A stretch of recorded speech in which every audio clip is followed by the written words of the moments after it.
नमोऽस्त्वनन्ताय सहस्रमूर्तये सहस्रपादाक्षिशिरोरुबाहवे सहस्रनाम्ने पुरुषाय शाश्वते सहस्रकोटियुगधारिणे नमः।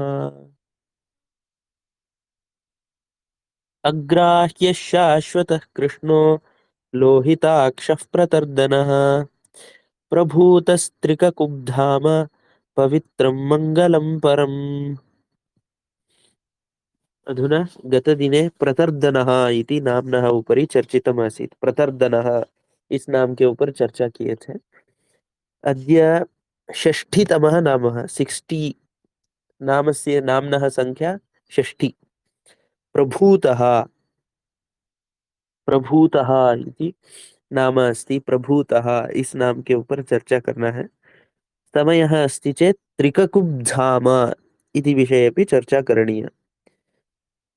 पवित्रं मङ्गलं परम् इति अग्रे आगच्छति। तर्हि अधुना पश्यामः प्रभूतः इति नाम्नः विषये भाष्ये किमस्ति, भाष्ये में क्या है। अत्र एकं क्षणम् अत्र उद्घाटयन् अस्मि। ज्ञानैश्वर्यादिगुणैः सम्पन्नः प्रभूतः। ज्ञानैश्वर्यादिगुणैः ज्ञानैः ज्ञानगुणैः सम्पन्नः ज्ञानगुणेन सम्पन्नः ऐश्वर्येण सम्पन्नः इत्यादि इत्यादि गुणैः सम्पन्नः। ज्ञान ऐश्वर्य और इत्यादि गुणों से तत्र सम्पन्नः इति प्रभूतः इति अत्र अस्ति। एतावदेव अस्ति, भाष्य में इतना ही है।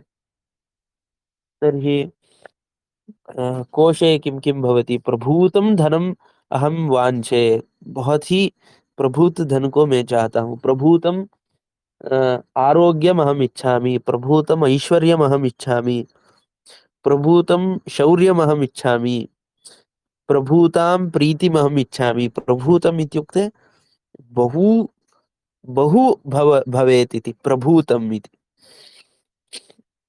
तादृशम् अधुना प्रभूतम् इति कोशे अन्विषामि चेत् किमपि लभ्यते वा।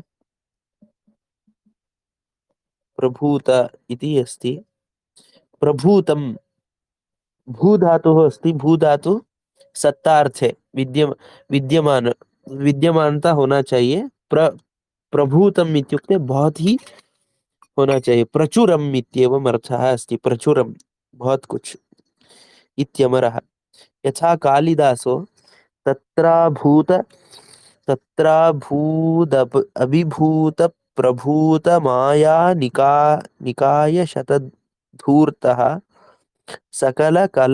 सकलकला निलयानां धुर्यं धुर्यः श्रीमूलदेवाख्यः इत्येवं तत्र प्रभूत शब्दस्य प्रयोगः अस्मिन् श्लोके सः कृतवान्।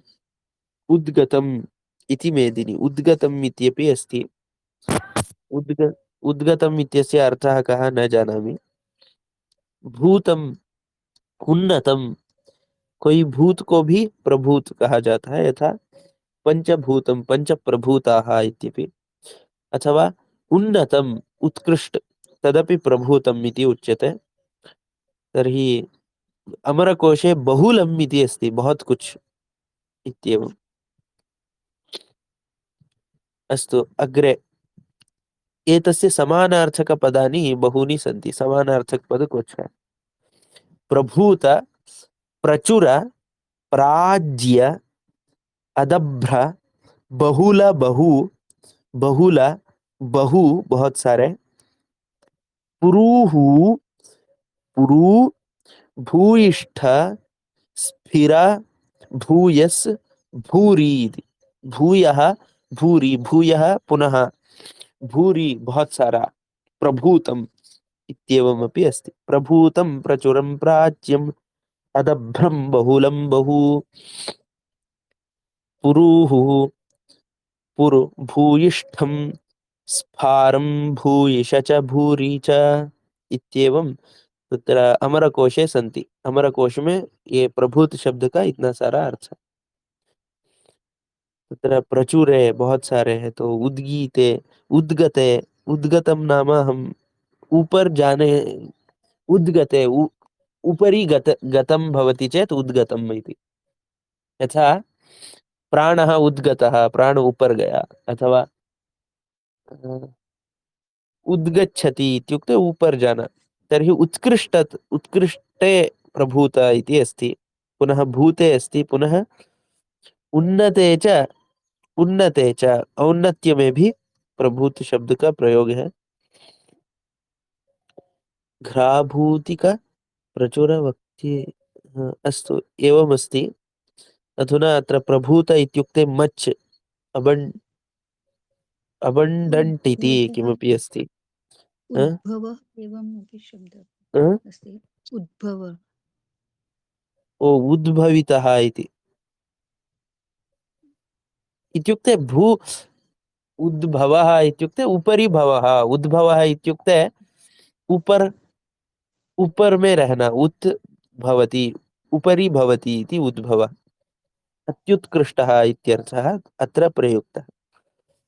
अस्तु, अत्र एवं शब्दाः सन्ति। एबल् टु इत्यपि किमपि अस्ति, गवर्न्ड्, मेच्योर् इत्यपि, प्रभूत इत्युक्ते मेच्योर् इत्यपि, क्लास् आफ् डैटीस् इन्,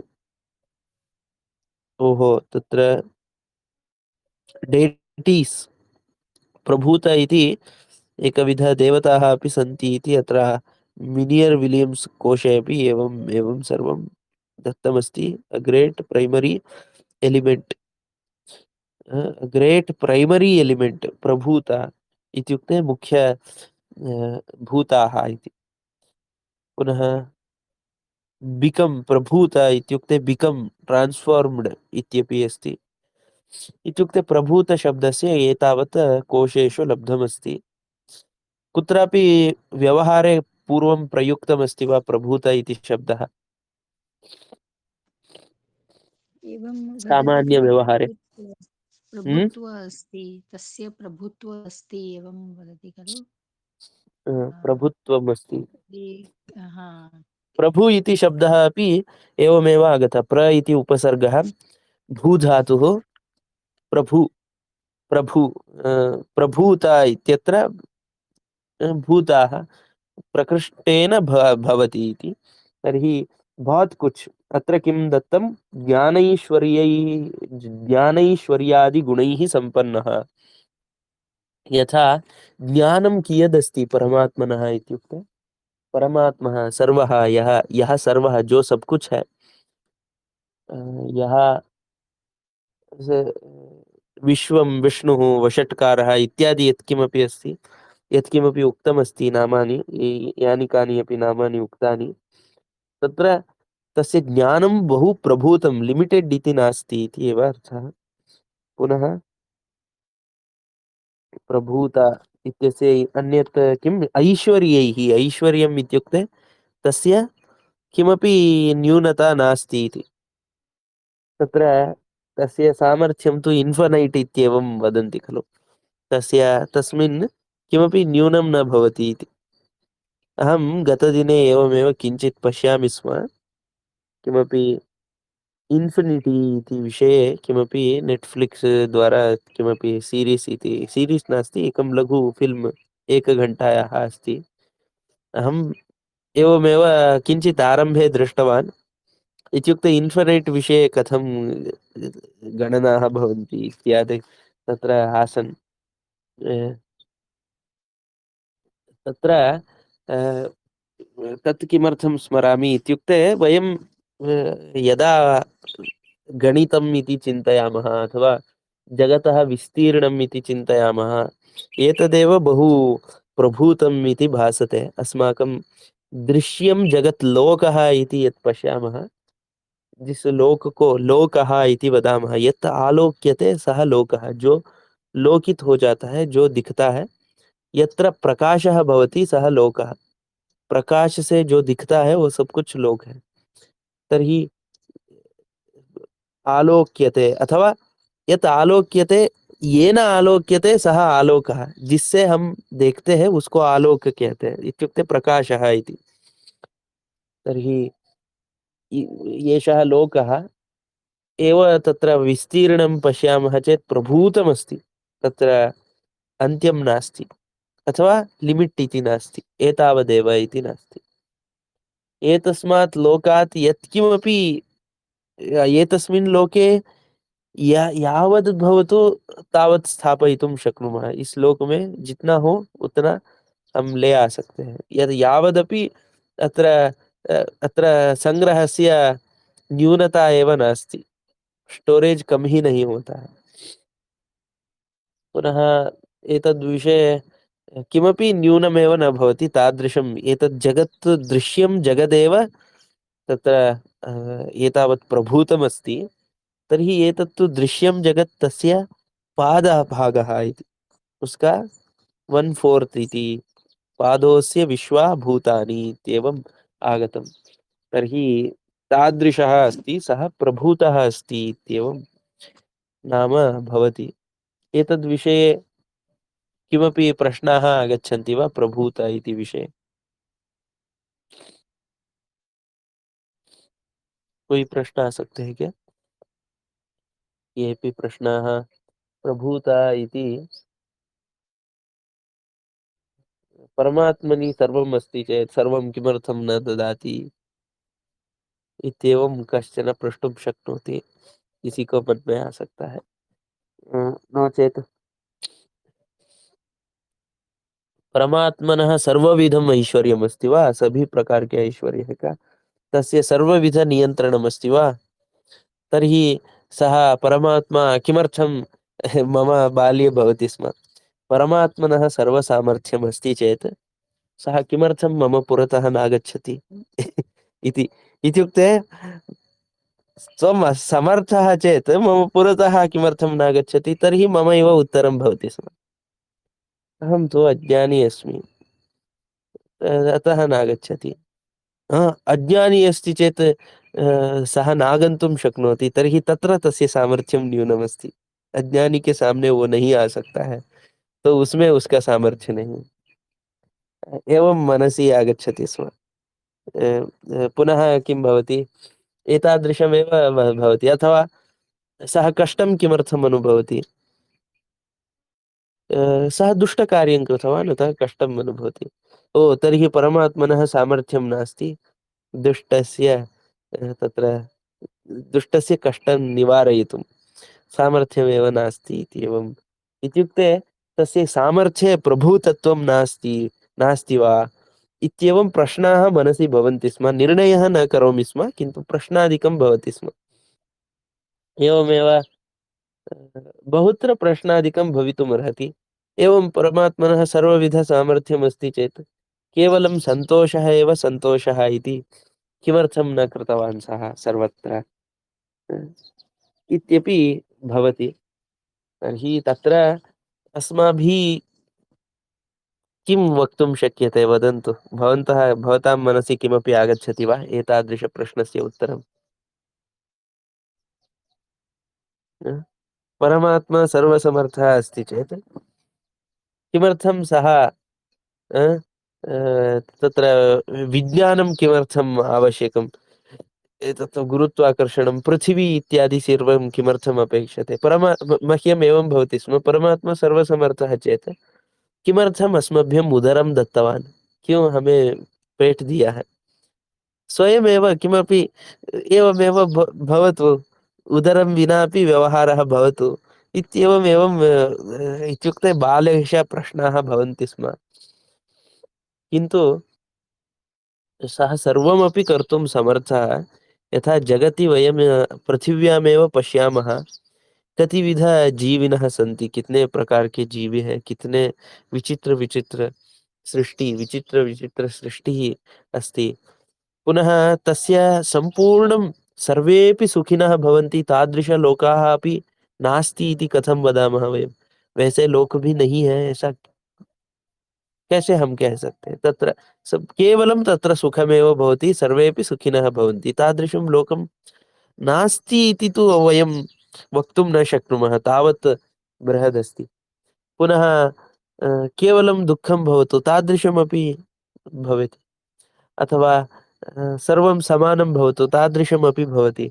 अथवा उदरं विना कुत्रापि सृष्टिः नास्ति वा वक्तुं न शक्यते, भवितुमर्हति। इत्युक्ते सृष्ट्यां तत्र पासिबिलिटीस् इति यदस्ति तत्तु अनलिमिटेड इति, इन्फिनैट् पासिबिलिटीस् इति। सृष्ट्यां यथा कथञ्चित् अपि भवितुमर्हति। केवलं तत्र आधुनिकविज्ञानिनः सृष्ट्यां विद्यमानमूलभूतपदार्थाः इति तत्र कति पदार्थाः तत्र एलिमेण्ट्स् इति निर्माय पीरियाडिक् टेबल् मध्ये एकं निर्मितवन्तः।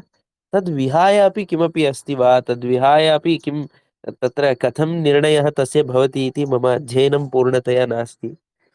तद्विहाय अन्ये पदार्थाः न सन्ति इति ते वदन्ति वा? अथवा ब एतावत् लब्धमस्ति इति, इतना हमें मिला है, एवं बेसिक् एलिमेण्ट्स् इति तावद् वदन्ति। एतावत् लब्धमस्ति इति तेन विभागः कृतः। किन्तु और उनसे उनके कॉम्बिनेशन से अनलिमिटेड वस्तु बन सकते हैं। तत्र यत् ये पदार्थाः सन्ति मूलभूत आधुनिकविज्ञानदृष्ट्या बहु भवन्ति इति। तदेव अस्माकं एतत् दर्शनं वदति। दर्शनम् इत्युक्ते दिखाना। तत्र तद्वदति किमिति, मुख्यतया गुणत्रयैः सर्वमपि निर्मितं। 3 गुणों से सब कुछ, यत् लब्धं यत् न लब्धं सर्वमपि। यस्य कृते नाम अस्ति, यस्य नाम नास्ति किंतु सृष्टियाम अस्ति, सृष्टि में है, जिसका नाम हमें पता नहीं, हमें पता नहीं है ऐसा नाम है उसका, उस वैसे पदार्थों का। न जानीमः इति नाम येषाम् अस्ति, तादृशपदार्थाः अपि तत्र सर्वमपि गुणत्रयैः निर्मितमस्ति इति एवमस्ति। पुनः गुणत्रयम् इति वदन्ति, पञ्चभूतानि इति वदन्ति। तर्हि पञ्चभूतानि अपि गुणत्रयेण एव निर्मीयन्ते इत्येवमस्ति। तर्हि इत्युक्ते तस्य सामर्थ्यं प्रभूतमस्ति, सः सर्वविधं सृष्टिं सः कर्तुं शक्नोति।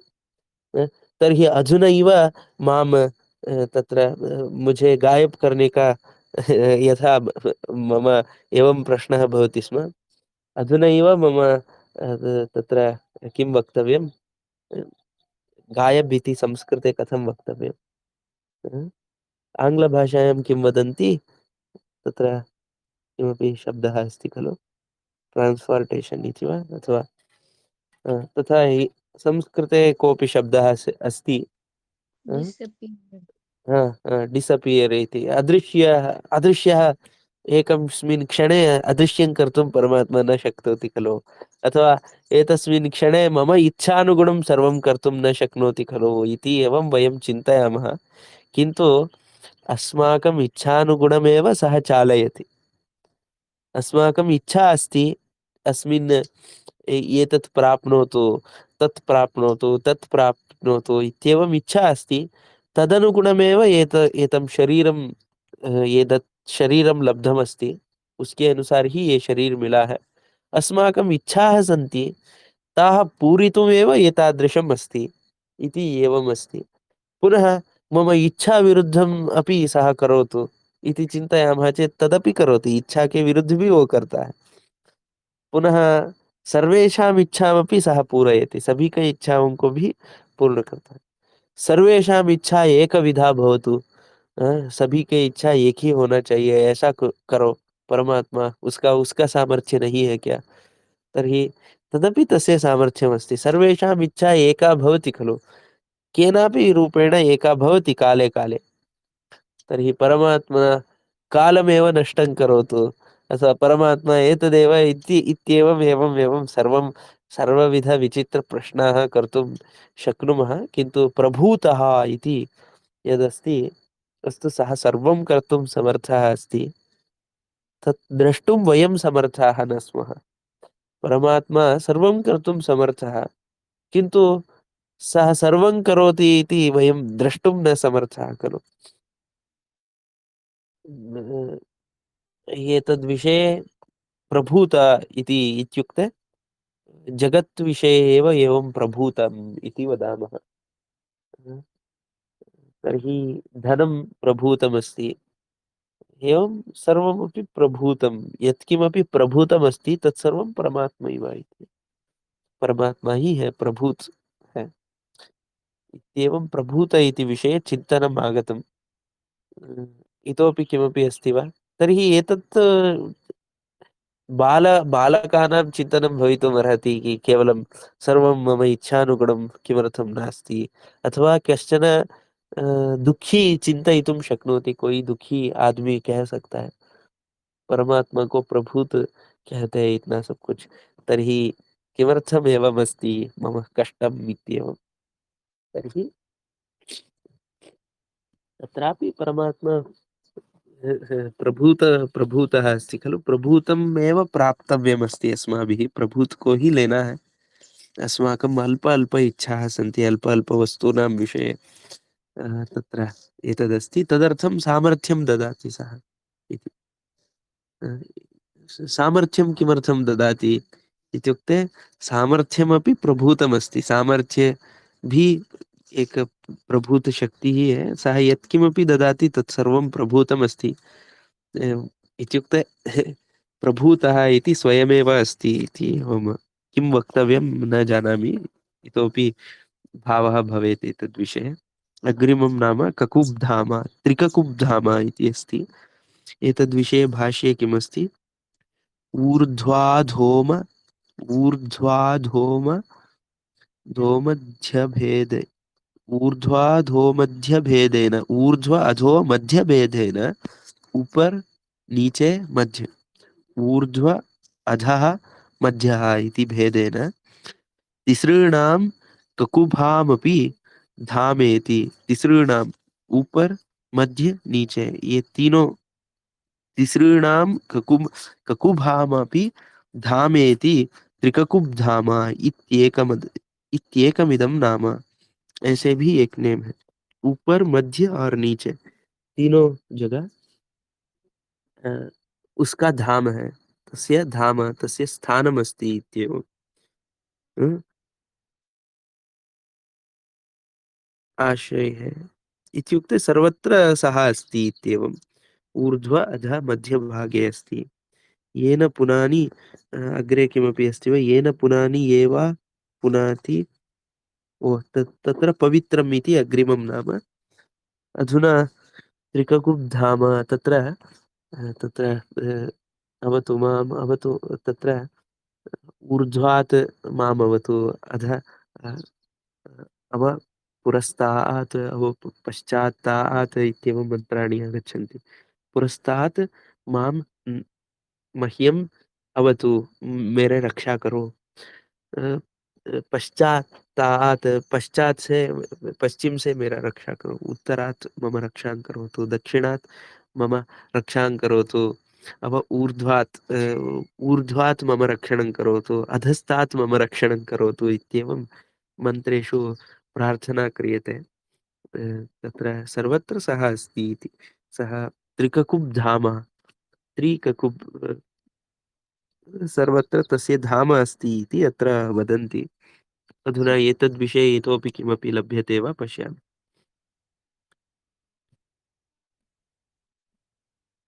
त्रिककुप् इत्युक्ते अत्र एकवारं ककुभा, ककुभम् इति शब्दम् अन्विषामि। ककुभम्,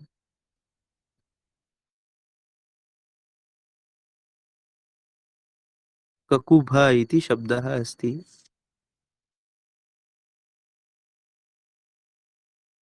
तत्र ककुभः पुल्लिङ्गे अस्ति।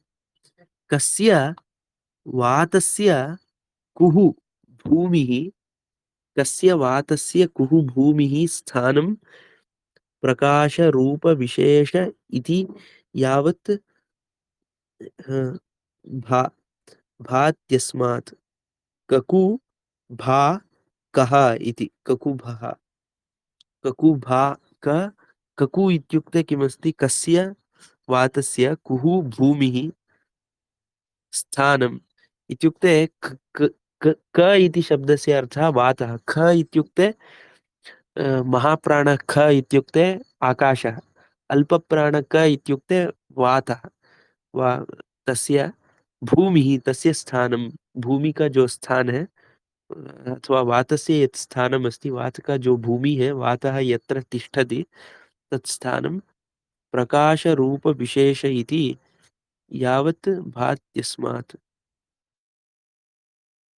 ककुभा ककु प्लस भा प्लस कः इत्येवम् अस्ति यद्वा कं वातं स्कुं स्कुभ्राति कम वातम स्कुभ्राति विस्तारयति वात को विस्तरित करता है इसीलिए ककुभम इत्येवम् अस्ति क प्लस स्कुंभ प्लस कः इत्येवम् अस्ति पुरुषोदरादित्वात् सलोपः तत्र अर्जुनवृक्षः इत्येवम् अस्ति ककुभा इति शब्दस्य अर्जुनवृक्षः ऐसा भी अर्थ यहाँ पर दिया गया यथा चक्रपाणि दत्त कृत संग्रहे चक्रपाणि दत्त कृत संग्रहे गोधूम ककुभ चूर्णम गोधूम ककुभ चूर्णम छागपायोग व्यसर्पिषा पक्वम इत्युक्ते अत्र किमपि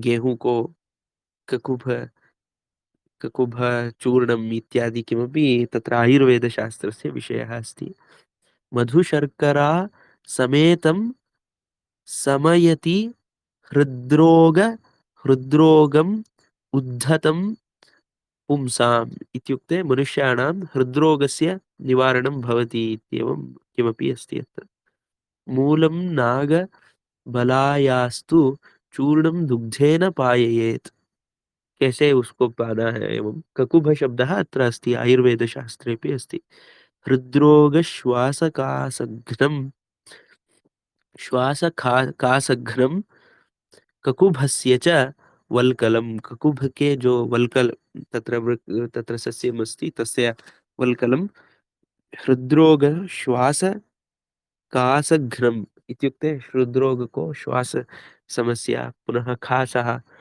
इत्युक्ते किम्मु इति कन्नड भाषायां खास्ना इति हिन्दी तत्सर्वं निवारणं भवति इति रसायनं रसायनं परं बल्यं वातजिन्मान वातजिन्मा मासयोजितं वातजिन्मासयोजितं संवत्सरप्रयोगेन जीवेत वर्षशतं नरः 100 साल इसके रसायन से 100 साल जी सकते हैं एवं किमपि ककुभा इति किमपि विशेषं औषध विशेषं वीणांगम तात्पर्यः प्रसेवकः इत्यमरः वीणा प्रा प्रांत वीणांगम वीणा के कोई एक अंग है कुकुभम इति किमपि वीणा प्रांत वक्र काष्ठम वीणा प्रांत वीणा में अंतिम में जो वक्र काष्ठ होता है तत्र ककुभा इति उच्यते दंडाधः शब्दः गंभी गंभीर्यार्थम गांभीर्यार्थम दारुमयम भाण्डम दंडाधः शब्द गांभीर्यार्थम दंड के नीचे शब्द गांभीर्य के लिए शब्दम गंभीर रूपेण आगन्तुम गांभीर्यार्थम दारुमयम बांधम यच्चर्म चर्मणा चर्मणाच्छाद्य दीयते तत्रेत्यन्ते वीणास्थिताला वीणास्थिताला उफले इत्यपरे इत्येकं तत्र ककुभा इति कुत्र कुत्र प्रयोगः अस्ति एतत्र सङ्गीते अपि एतत् वाद्यक्षेत्रे अपि एवं प्रयोगः अस्ति कश्चन रागविशेषः इति मेदिनी यथा महाभारते शिवसहस्रनाम कीर्तने हर्यक्षः ककुभो व्रजी इति इत्युक्ते अत्र शिवसहस्रनाम इति किमपि अस्ति वा महाभारते शिवः इत्यपि अस्ति शिव का भी ककुभा ऐसा नाम है तर्हि शिव सहस्र नाम कीर्तने शिव सहस्र नाम के कीर्तन के समय हर्यक्षः ककुभो व्रजी शतजिह्वः सहस्रपात् इति ककुभः व्रजी शतजिह्वः सौ जिह्वा है सहस्रपात् इति शिवस्य नाम इत्येवम् अस्ति। अस्तु, तत्र ककुभ प्रसेवक इत्येवम् अस्ति। ककुब् तर्हि एतत्र सामान्य अर्थः किं लभ्यते? एकः दण्डः इति लब्धः ककुभः इति। एकं क्षणम्, अत्र रागभेदः इत्येकम् आगतं। कोई रागभेद है, रागिणी भेदः, रागिणी भेदे स्त्री ककुभ इव चरिति ककुभ किमपि अस्ति। अस्माकं बुद्धिः पर्याप्ता नास्ति सर्वमपि द्रष्टुं। ककुभः शीतलो भग्न क्षतक्षयावशास्रजित्। अस्तु, बहु बहु भवति एवमेव पश्यामः चेत्। a tree, a part of one of the ragas personified musical modes. तत्र ककुभ रागः इति किमपि अस्ति, कोई राग संगीत में है। स्पेस इत्यपि अस्ति ककुभम, स्पेस रीजन क्वार्टर इति। one of the raginis of female personifications of music इति किमपि सङ्गीतस्य विषये। पुनः आयुर्वेदे वृक्षस्य पुनः स्पेस इत्यपि अत्र अस्ति। इत्येवम् अर्थाः सन्ति ककुभ। भम् इति शब्दस्य किमपि अस्ति, भा इति शब्दस्य स्पेस इति। भम्, अ फ्लवर of the कुटजा ट्री। कालक्षेपं ककुभ सुरभौ पर्वते पर्वतेते इत्येवं। ककुभसुरभौ इत्युक्ते कश्चन पुष्पम् इत्यपि अस्ति। तर्हि त्रिककुब्धाम इति त्रि इति विशेषतया उक्तं खलु। अत्र त्रिककुब्धाम इति विषये किमपि न लभ्यते।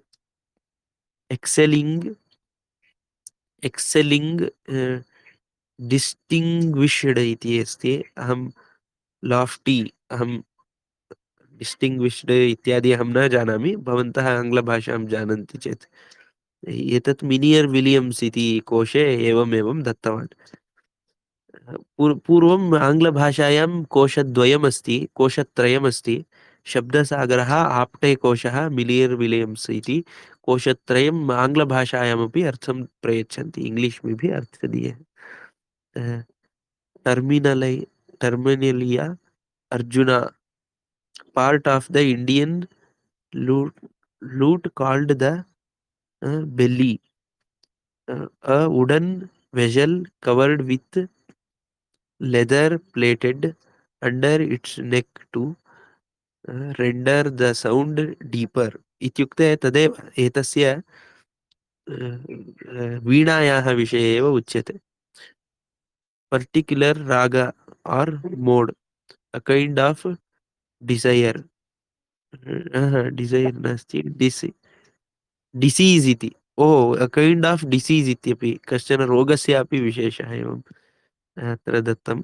तर्हि अत्र बहूनि अर्थानि सन्ति, बहु जातं, बहुत कुछ कहा गया। तर्हि ककुभ, त्रिककुभ इत्युक्ते तीन ककुभ है। तर्हि ककुभ इति शब्दस्य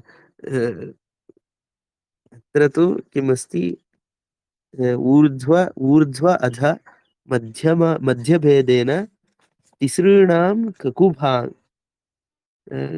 ककुभ इत्युक्ते अत्र दिक् इत्यर्थे अस्ति, दिशा, दिगर्थे अस्ति, अथवा आश्रयः इति।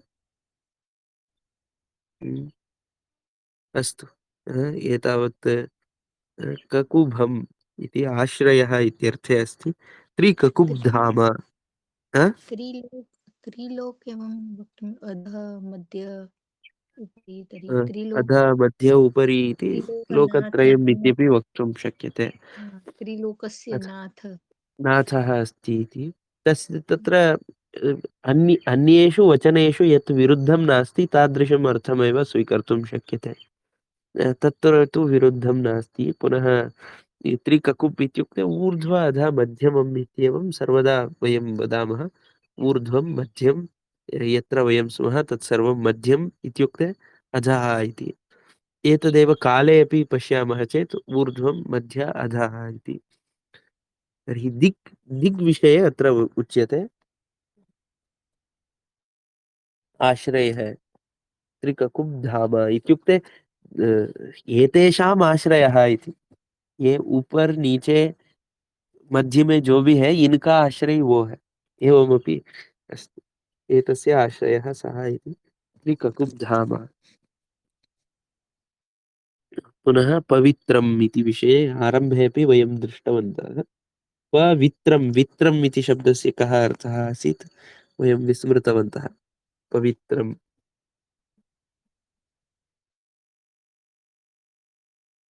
अस्तु। पवित्रम् इत्युक्ते येन पुनाति यो वा पुनाति जिससे जिससे पवित्र हो जाते हैं। और यो वा येन पुनाति यो वा पुनाति जिसके द्वारा पवित्र किया जाया जा सकता है अथवा जो पवित्र करे।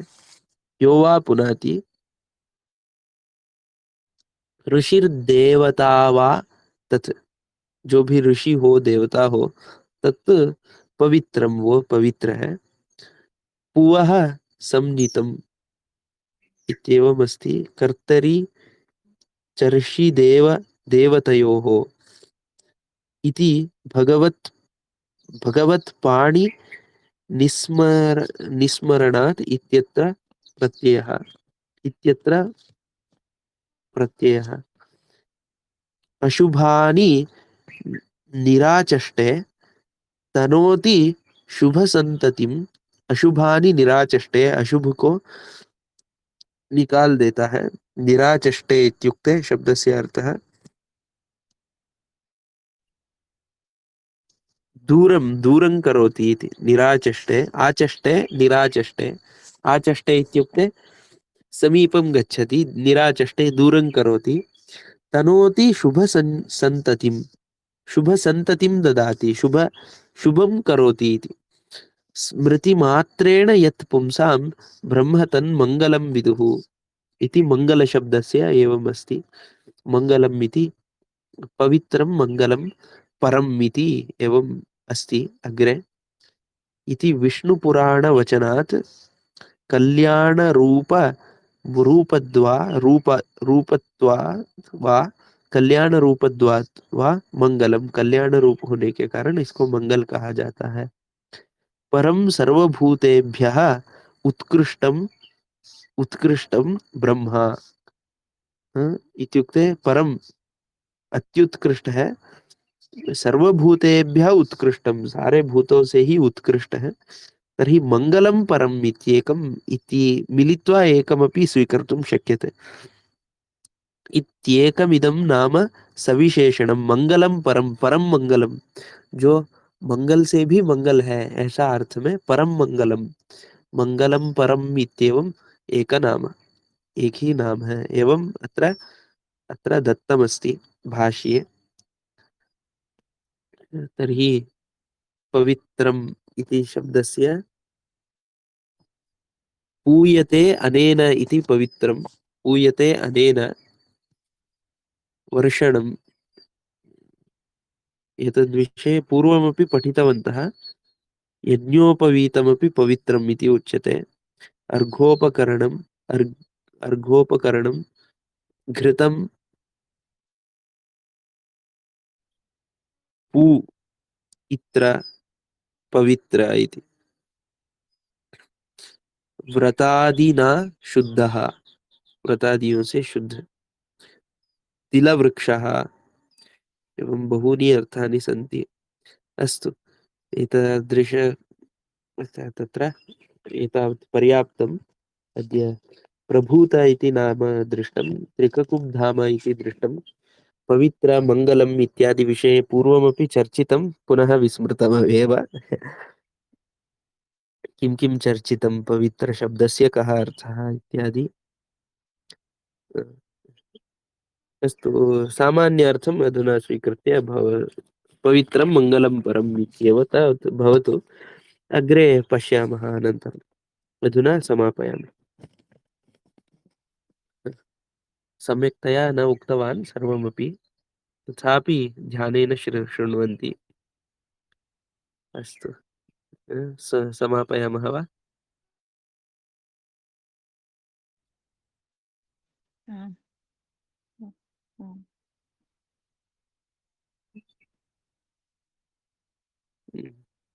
अस्तु, समापयामि। धन्यवादः। श्रीकृष्णार्पणमस्तु। कायेन वाचा मनसेन्द्रियैर्वा बुद्ध्यात्मना वा प्रकृते स्वभावात् करोमि यद्यत् सकलं परस्मै नारायणायेति समर्पयामि। श्रीकृष्णार्पणमस्तु। धन्यवादः। धन्यवादः।